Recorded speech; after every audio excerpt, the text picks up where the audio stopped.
বন্ধুরা, আজ আমরা এই ভিডিওর মাধ্যমে একটি অত্যন্ত গুরুত্বপূর্ণ বা প্রাসঙ্গিক বিষয় নিয়ে আলোচনা করব। কামরূপ কামাখ্যা মন্দিরের ভেতর শনি পূজা কিভাবে হয় নিজের চোখে দেখুন। দেখা মাত্রই আপনাদের গা শিউরে উঠবে। হ্যাঁ বন্ধুরা, আপনি একেবারে ঠিকই শুনেছেন। একদিকে পুরো ভারতের প্রচলন রয়েছে যে নারীরা মাসিকের সময় ঈশ্বরের পুজো আরাধনা করতে পারবে না, সাথেও তারা কোনো মন্দিরেও প্রবেশ করতে পারবে না। কিন্তু বন্ধুরা, আমাদের ভারতে আসামে অবস্থিত গুয়াহাটিতে কামাখ্যা এমন একটি মন্দির রয়েছে যেখানে মাসিক ধর্ম হওয়ার পরেও মহিলারা এখানে অনায়াসে যাওয়া আসা করতে পারে, এমনকি মায়ের পুজো আরাধনাও করতে পারে। আর সেই মন্দিরের নাম হয়তো আমরা প্রত্যেকেই জানি, আর তা হলো কামাখ্যা সতীপীঠ।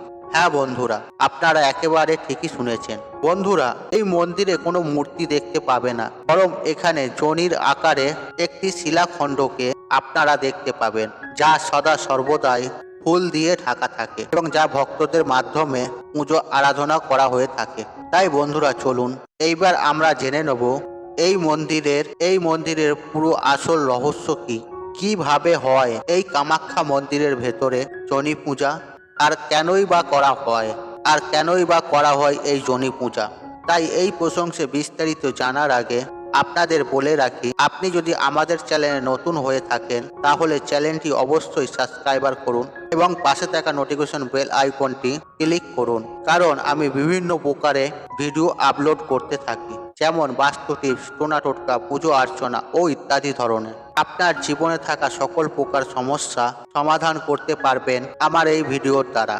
চলুন এবার মূল আলোচনায় প্রবেশ করা যাক। তবে মূল আলোচনায় প্রবেশ করার আগে আপনারা যদি মা কামাখ্যা দেবীর আশীর্বাদ ও কৃপা পেতে চান তাহলে জয় মা কামাখ্যা দেবীর জয় লিখে কমেন্ট অবশ্যই করবেন। বন্ধুরা, এই কামরূপ কামাখ্যা তথা এই কামাখ্যা সতীপীঠ মায়ের 51টি সতীপীঠের মধ্যে এটি সর্বশ্রেষ্ঠ এবং অন্যতম। বন্ধুরা, মনে করা হয় এই সতীপীঠের নির্মাণ কখন করা হয়, যখন ভগবান বিষ্ণু মাতা সতীর থেকে ভগবান শিবের মোহ মায়া মমতা ত্যাগ করার জন্য সুদর্শন চক্রের মাধ্যমে মাতা সতীর দেহকে খণ্ড খণ্ড করে দেয়। ফলে মাতা সতীর দেহ 51টি টুকরো যেখানে যেখানে পড়ে সেখানেই গড়ে ওঠে একটি প্রতিষ্ঠিত তীর্থস্থান। এবং শাস্ত্র মতে মনে করা হয় যে এখানে মাতা সতীর যোনিভাগ পড়েছিল, আর এই কারণে মাতা সতীর এই মন্দির দেবীর যোনির প্রতিনিধিত্ব পুজো করেন। এবার হয়তো অনেকেই ভাবে যে যোনি কি বাজে কথা, কিন্তু বন্ধুরা, আমরা হয়তো ভুলে যাচ্ছি এই মর্ত লোকে আসার রাস্তাই হচ্ছে এই মাতৃযোনি, অর্থাৎ অ্যাস্ট্রাল ডাইমেনশন থেকে ফিজিক্যাল ডাইমেনশনে আসার রাস্তাই হচ্ছে এই মাতৃযোনি।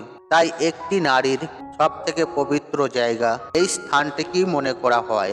শুধু আমাদের বিকারের জন্য, খারাপ বুদ্ধির জন্য আমরা মাথার মধ্যে খারাপ চিন্তা ভাবনা নিয়ে আসি। বন্ধুরা, কল্কি পুরাণে যোগিনী তন্ত্র অনুসারে তান্ত্রিক, মান্ত্রিক ও যোগিনী সাধকের জন্য অম্বুবাচী যোগ পর্ব একটি গুরুত্বপূর্ণ সময়। বন্ধুরা, প্রত্যেক বছর আষাঢ় মাসে মা ভগবতী এখানে রজস্বলা হন। এই সময়ে মায়ের গর্ভগৃহে একটি সাদা কাপড় জড়ানো হয়, আর 3 দিনের জন্য মায়ের মন্দিরের দরজা বন্ধ করে দেওয়া হয়, এবং চতুর্থ দিন যখন মায়ের মন্দিরের দরজা খোলা হয় তখন সেই সাদা কাপড়টি মায়ের রজস্বলা হওয়ার পর কারণে পুরো লাল হয়ে যায়। পরে ওই বস্ত্র ভক্তদের মাঝে প্রসাদ রূপে বিলিয়ে দেওয়া হয় এবং এই বস্ত্রটিকে অম্বুবাচী বস্ত্র বলা হয়। বন্ধুরা, মনে করা হয় যে মায়ের রজস্বলা হওয়ার জন্য ব্রহ্মপুত্র নদীর জলও 3 দিনের জন্য পুরো লাল হয়ে যায়। দূর দূর থেকে ভক্তরা মায়ের দর্শন করার জন্য এই কামাখ্যা মন্দিরে ছুটে আসেন। এই জগৎ সংসারে প্রত্যেকটি মা সন্তান প্রসবের যে যন্ত্রণা ভোগ করেন, কামরূপ কামাখ্যা মন্দিরের যোনিপ্রাপ্য তারই প্রতীক। আর রজস্বালা প্রতিটি সন্তানই তো তার মায়ের রজস্বালা দ্বারাই উৎপন্ন হয়। তাই মায়ের সর্বশ্রেষ্ঠ এই যোনি পূজা। বন্ধুরা, যে মাকে নিজ চোখে দেখে এবং তার সম্পর্কে কুবাক্য ব্যবহার করে তার কোনো গতি লাভ হয় না, সে কেবল নরক যন্ত্রণায় ভোগে। সে যাই হোক বন্ধুরা, এইবার আমি আপনাদের বলি কে এই কামরূপ কামাখ্যা দেবী। কালিকা পুরাণ মতে নরকাসুর নামে একজন ভয়ানক অসুর ছিলেন, যিনি মা লক্ষ্মী সহ 16,000 নারীকে বন্দী করে রেখেছিলেন।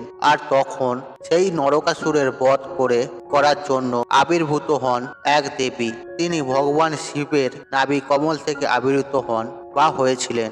ভগবান শিব সিংহের ওপরে শুয়েছিলেন এবং তার নাভি থেকে আবির্ভূত হন পদ্মাসন, এক জ্যোতির্ময়ী দেবী, যার 6টি মস্তক এবং 12টি হাত। তিনি নরকাসুরকে বধ করেন এবং শ্রী লক্ষ্মী সহ 16,000 নারীকে তিনি মুক্ত করেন।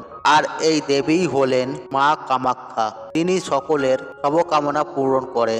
তিনিই হলেন দেবী কামাখ্যা। বন্ধুরা, মহাশক্তিপীঠ কামাখ্যা ধামের মহিমা বলে কখনোই শেষ করা সম্ভব নয়। মা কামাখ্যা তার ভক্তদের সকল মনস্কামনা ও মনোবাসনা পূর্ণ করে। মায়ের কৃপায় সুখ, শান্তি, সমৃদ্ধি ও শ্রীবৃদ্ধি ঘটে, সেই সঙ্গে মুখ্য প্রাপ্তি ঘটে। বন্ধুরা, তাই আজকের মতন বিদায় নিলাম। আপনাদের এই ভিডিওটি যদি পছন্দ হয়ে থাকে তাহলে ভিডিওটি লাইক করুন, কমেন্ট করুন এবং বন্ধুদের সাথে শেয়ার অবশ্যই করুন। মনে রাখবেন, আপনার একটি শেয়ার অনেক মানুষকে উপকৃত করে তুলতে পারে। এবং আপনি যদি নতুন হয়ে থাকেন তাহলে চ্যানেলটি অবশ্যই সাবস্ক্রাইবার করবেন এবং পাশে থাকা নোটিফিকেশন বেল আইকনটি ক্লিক করবেন। এই রূপ নিত্য নতুন ভিডিও সবার আগে দেখার জন্য। ঈশ্বর আপনার মঙ্গল করুক। আপনি সুস্থ থাকুন এবং নীরব থাকুন। জয় মা কামাখ্যা, জয় মা কামাখ্যা।